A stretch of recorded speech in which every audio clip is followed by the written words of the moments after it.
Hey, what's going on, guys? Today we'll be talking about how I lost $14,000 on an Airbnb property, and it's the dumbest mistake. And the reason why I'm making this video is so you don't do the same. If you guys don't remember a couple of videos back, I said I was gonna be moving. Well, I officially moved, sort of, but I kind of want to show you our new little apartment and also talk to you about how I lost $14,000 on our Airbnb.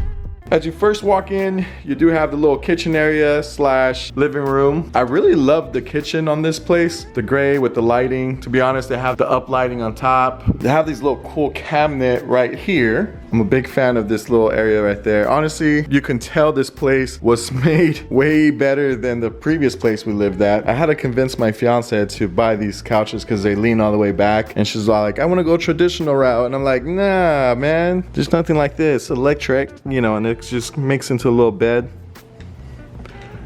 Oh yeah. We're currently cleaning our bedroom, but we're washing the clothes. My favorite part about this place, oh, she's cleaning. My favorite thing about this place is this restroom specifically with the giant mirrors. Gabby can even clean on top. She could only clean half the mirror. Let's see, reach the highest you can. Up, yep, only half of the mirror is gonna clean. That means I have to clean the other half. But the best part about this restroom, it's obviously big, but it's this, we have the rain shower with the thing on the side as well. We have the bathtub, so it's really fucking cool because usually the bathtub, if you guys have a bathtub, and when you start splashing the water or you get in, water falls to the side and then just, yeah, it makes a huge mess.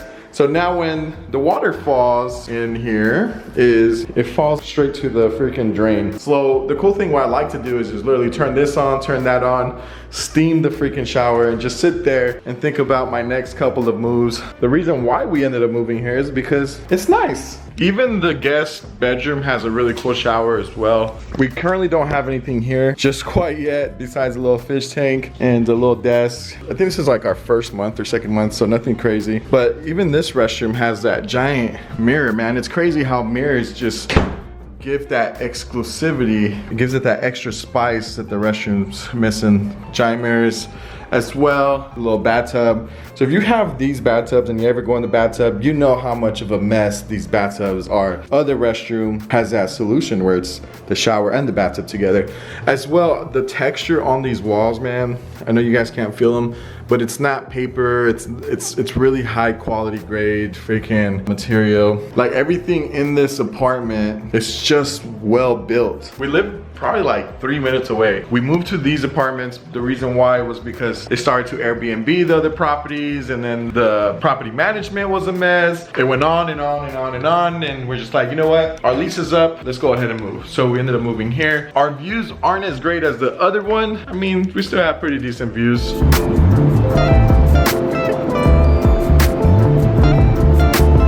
Before, our privacy was really cool because we had no neighbors like this building right here. Sometimes you have cleaning ladies or anything like that. So putting the blinds down is something we didn't have to do in the other one, but that's just a little, to be honest, that's nitpicking. I love this facility here. It is nice and clean, and the quality of people that live here. A lot of networking goes on, and I love it here. But anyways, let's get to the real story on why you came here today. Here, let me go ahead and sit down.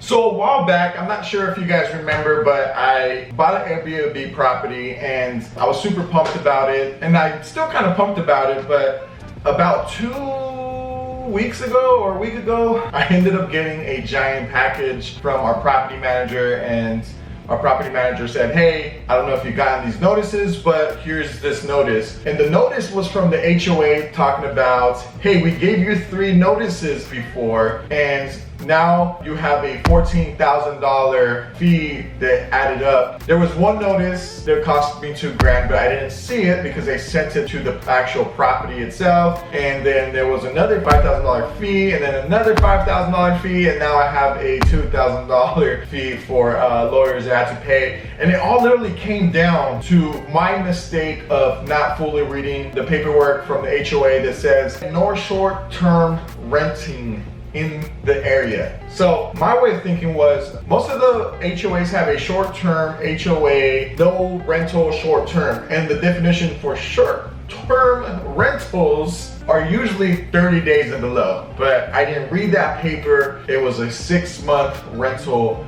no short term, and you could only rent the property twice a year. So what that ended up happening is, I'm guessing the HOA, what they do, because we haven't had the property for that long, to be quite honest, and I was planning on moving into the property, but what happened was we opened up another local office here. You know, I talked to my fiance and was like, hey, she also got another job that was downtown, so we're like, let's stay downtown. We ended up staying downtown, so we put that property up for Airbnb, and to be honest, it barely started picking up when we got these notices from the HOA. So now I am selling the property because I already have 3 strikes with the HOA, so every strike after that, it's a $5,000 fine.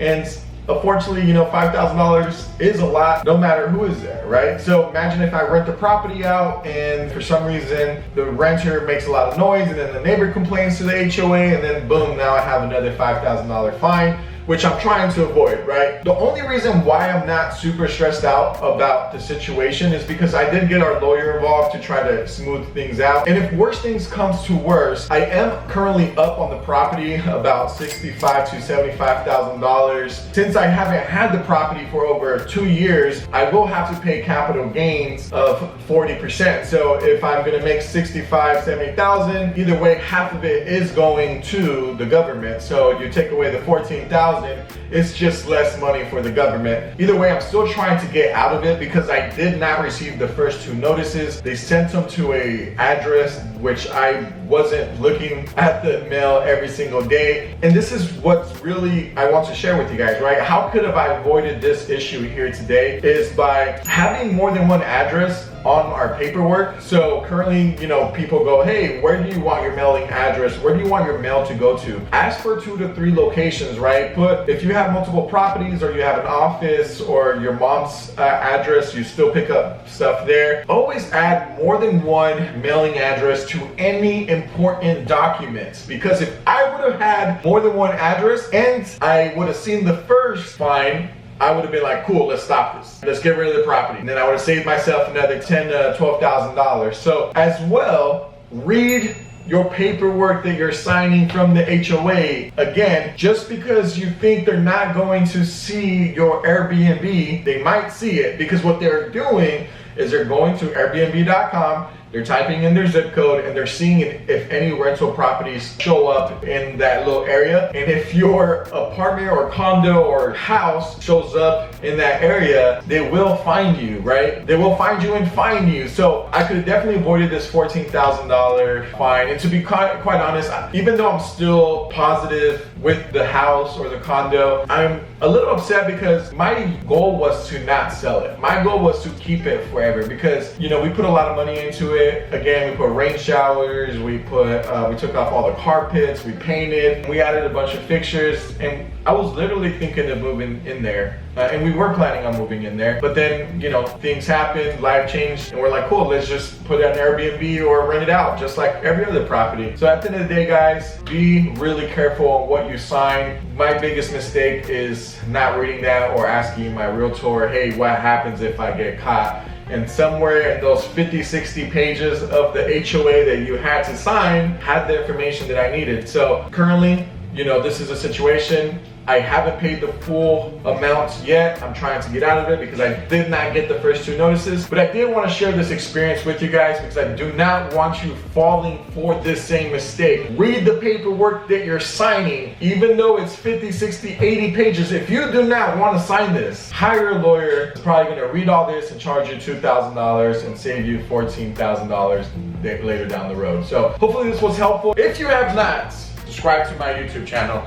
please do so. I upload a lot of videos that will either show you marketing or make you money or save you money, like this scenario. Super simple, you know, little stupid mistake cost me 14 grand. So anyways, hopefully you like the apartments. I do have really cool views on the pool and area. I'll probably show it down later, but don't forget, new videos every single Monday and Thursday. Other than that, stay safe, my friends. And don't forget to support GoLittlePrint.com. Gets all your printing materials that you need for your business or your personal life. And I'll talk to you soon. Peace.